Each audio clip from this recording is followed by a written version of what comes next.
আলহামদুলিল্লাহ, আল্লাহ পাকের দরবারে লাখ কোটি শুকরিয়া।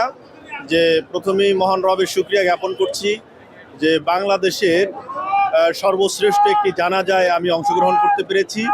আমি পটুয়াখালীর গলাচিপার কলাগাছিয়া ইউনিয়নের কলাগাছিয়া 2 নং ওয়ার্ড থেকে এসেছি। আসলে বাংলাদেশের ইতিহাসে এত বড় জানাজা আর হয়েছে বলে আমার মনে হয় না। তো এই জানাজায় আমি শরীক হতে পেরেছি। আপসীর নেত্রী, গণতন্ত্রের মা, বাংলাদেশের সাবেক 3 বারের প্রধানমন্ত্রী বেগম খালেদা জিয়া, যিনি আপসীর নেত্রী ছিলেন, এই দেশের জন্য, এই দেশের মানুষের জন্য, মাটির জন্য জীবনকে উৎসর্গ করেছেন।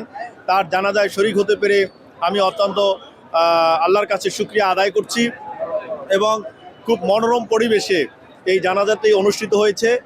আসলে আরেকটি বিষয় আমরা খেয়াল করেছি যে বাংলাদেশের যিনি ভবিষ্যৎ প্রজন্মের যিনি নায়ক হবেন, তারেক জিয়া, তিনি যখন তার মায়ের জন্য দোয়া চেয়েছেন, বক্তব্য রেখেছেন, তিনি কিন্তু সংক্ষেপেই বলেছেন যে আমার মায়ের কাছে যদি কেউ কিছু পাওনা দাওনা থাকেন, আপনারা আমার সাথে যোগাযোগ করবেন, আমি দেয়া দিব, আর আমার মাকে আল্লাহর রাস্তায় ক্ষমা করে দিবেন।